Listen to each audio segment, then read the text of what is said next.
కావేరీ నది రెండు వైపులా చుట్టుముట్టిన ఆ పవిత్ర ద్వీపం అప్పట్లో అడవులతో నిండిపోయుండేది. ఆ ప్రాంతాన్ని ప్రజలు శ్రీరంగం అని పిలిచేవారు. కాని అక్కడ పెద్ద దేవాలయం ఏదీ ఉండేది కాదు.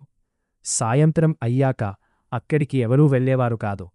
ఎందుకంటే ఆ అడవుల్లో దేవతల మాటలు వినిపిస్తాని గ్రామస్థులు నమ్మేవారు. ఆ దగ్గరలోని ఒక చిన్న ఊరిలో అరివాణ్ణ అనే యువ శిల్పి ఉండేవాడు. రాళ్లను చెక్కడం అతని పని. కాని అతనికి డబ్బుమీద ఆశలేదు, రాజుల ప్రశంసలమీద కోరికలేదు.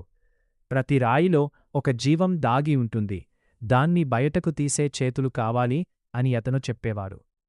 ఒక సంవత్సరం భయంకరమైన ఎండలు పడ్డాయి. పంటలు ఎండిపోయాయి, బావులు ఎండిపోయాయి, కావేరీ నదిలో కూడా నీళ్లు తగ్గిపోయాయి. ప్రజలు దేవుళ్లను ప్రార్థించారు, యజ్ఞాలు చేశారు, కాని వర్షం మాత్రం రాలేదు. ఒక సాయంత్రం ఓ వృద్ధ యోగి ఆ ఊరికి వచ్చాడు. అతని బట్టలు దుమ్ముతో నిండిపోయాయి, కాళ్ళు గాయాలతో ఉన్నాయి.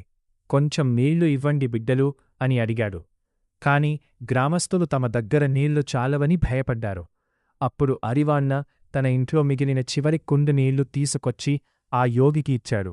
యోగి చిరునవ్వు నవ్వాడు. నువ్వు భయపడకుండా ఇచ్చావు, అందుకే ఈ పవిత్ర స్థలం నిన్ను ఎంచుకుంది అన్నాడు. అతను తన జోలలో నుంచి చిన్న నల్లరంగు రాయి తీసి అరివాణ్ణ చేతిలో పెట్టాడు.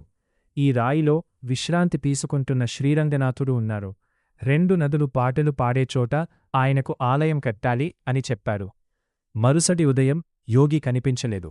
అరివాణ్ణ ఆ రాయిని చూశాడు. అది చిన్నదే, కాని చాలా బరువుగా ఉంది. ఆ రాత్రి అతనికి ఒక కల వచ్చింది.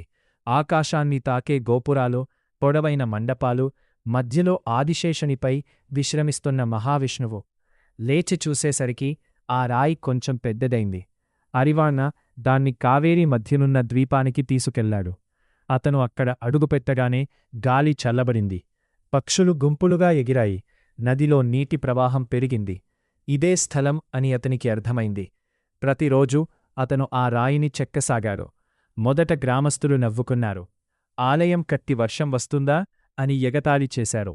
కాని రోజులు గడిచే కొద్దీ అక్కడ అద్భుతాలు జరగసాగాయి. ఎండిపోయిన నేలపై పచ్చిక మొలిచింది. బావుల్లో నీళ్లు కనిపించాయి. చల్లని గాలి ఊరంతా వీచింది. అప్పుడు ప్రజలు కూడా అతనితో కలిశారు. రైతులు రాళ్లు మోశారు, మహిళలు దీపాలు వెలిగించారు, పిల్లలు పూల మొక్కలు నాటారు. చిన్న గుడి క్రమంగా మహాదేవాలయంగా మారింది. ఎత్తైన గోపురాలు, నూరేళ్లకు నిలిచే స్తంభాలు, సంగీతంతో మార్మోగే మండపాలు. శ్రీరంగం క్రమంగా ఒక పవిత్ర నగరంగా మారిపోయింది. చివరికి అరివాణ్ణ శ్రీరంగనాథుడు విగ్రహాన్ని పూర్తి చేశాడు. ఆదిశేషునిపై విశ్రాంతి తీసుకుంటున్న దివ్యమూర్తి. మరుసటి ఉదయం యోగి కనిపించలేదు. గ్రామస్థులు తమ దగ్గర నీళ్లు చాలవని పయ్యాడు. ఎక్కడ వెతికినా దొరకలేదు.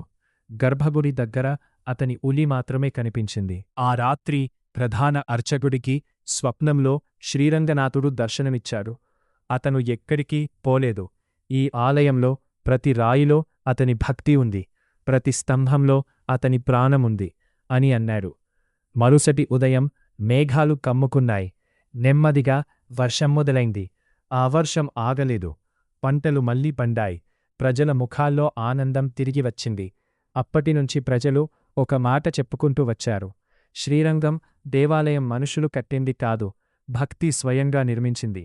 ఇప్పటికీ తెల్లవారుజామున ఆలయ ప్రాకారాల్లో నిశ్శబ్దంగా నడిస్తే ఎక్కడో దూరంలో ఒక శిల్పి ఉలి శబ్దం వినిపిస్తుందని పెద్దలు చెప్పుతారు.